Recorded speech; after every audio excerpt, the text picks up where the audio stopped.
Like, I'm not sure. I'll just wait for you to ask questions, but like, it's, I want, I want them wherever they're at. Like, I have no inclination of where they're at right now. Like, I've exhausted like every friend that I know of, and every friend that I have has called friends that Shanann has that maybe I didn't know about, and it's just like, Now, we all remember this day, don't we? But obviously, when we were watching this, we believed that he didn't know where his wife was, and etc, etc. And as the story unfolds, obviously the whole story changes, as we well know, the Chris Watts case.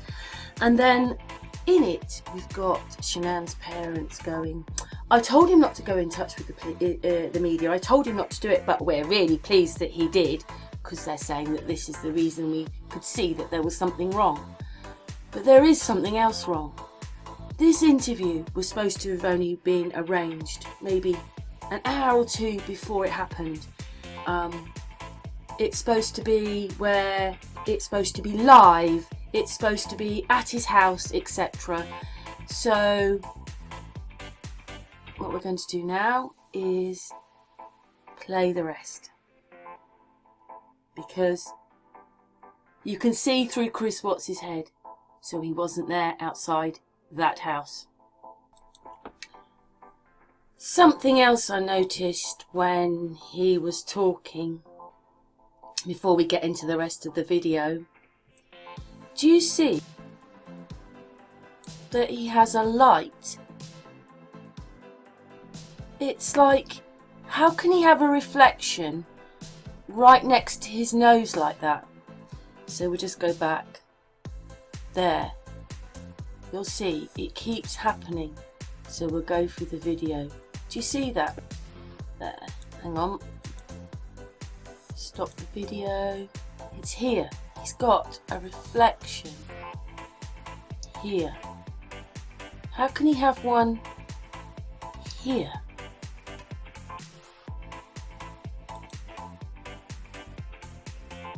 See? It's on the inside of his eye. Talking outside his house.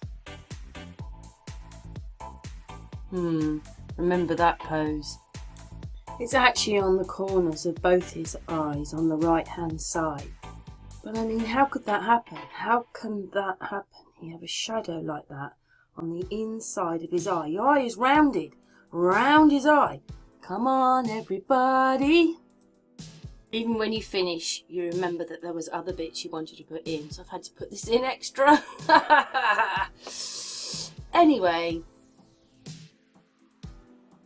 Anyway, it does make you feel dizzy. But anyway, this is where I took the next bit. This is where I realised what I saw of this bit of the video, of the interview. Well, the fake interview.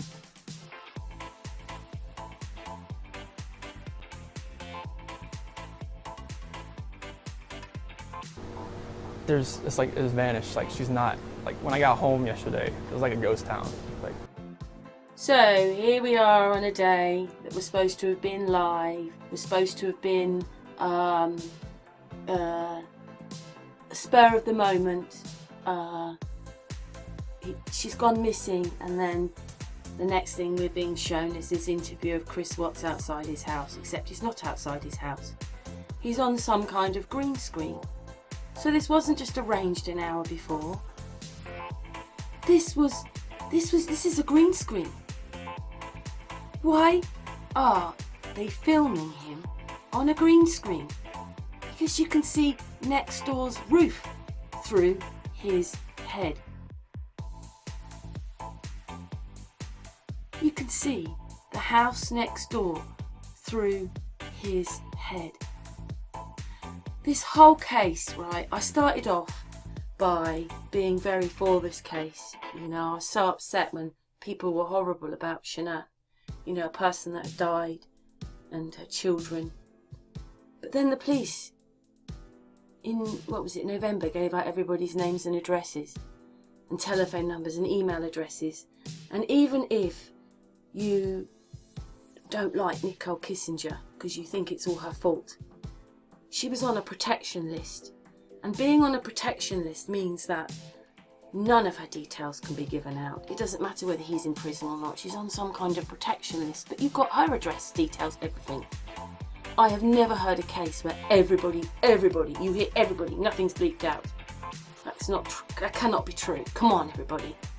That just cannot be true, that you get to know everybody's names, address, telephone number. Anyway, I'd already done the drive, right? Well, the drive came next, I think. And then the Unscrambled did about, I don't know, I think 16, and then I've done a few more, like topping up on top to try and show the other 16. Just, I don't need to go over that. Most people that follow this channel know about the drive. But on that, my video, a couple of people that wrote in sent my video in to the police because they're so horrified. Because look, there's a shadow, there's a shadow. That shadow would be enough to put most people in prison, right? Just that shadow. Because there's a little shadow walking towards him. Yet, when we went to the interview after he'd been convicted, they said it wasn't clear, and that's just so untrue. It is clear. You might not see the person, which child it was or whatever it was, person, but you can see a child. I just don't think they thought we were going to break things down like this. But then, you know, that's what happens. But anyway, so we had the drive, the discovery. Also then said he was only on the drive for 10 minutes. Like, we had a whole hour. We had different forms of light, from dark into almost sunlight. They're different forms of light. They take a period of time. The discovery document says 10 minutes. Yes, people have written in and said, oh, well, it's this, that and the other. But if people are going to look at this and they're looking for the facts, then the facts should be correct, and that fact is wrong then, isn't it? Either the discovery document or how long he was on the drive is wrong.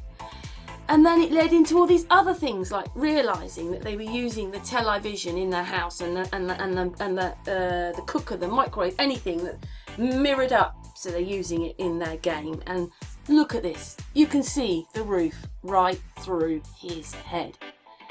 So this isn't by accident. This didn't happen the way they said it did. And we all know how the story changed.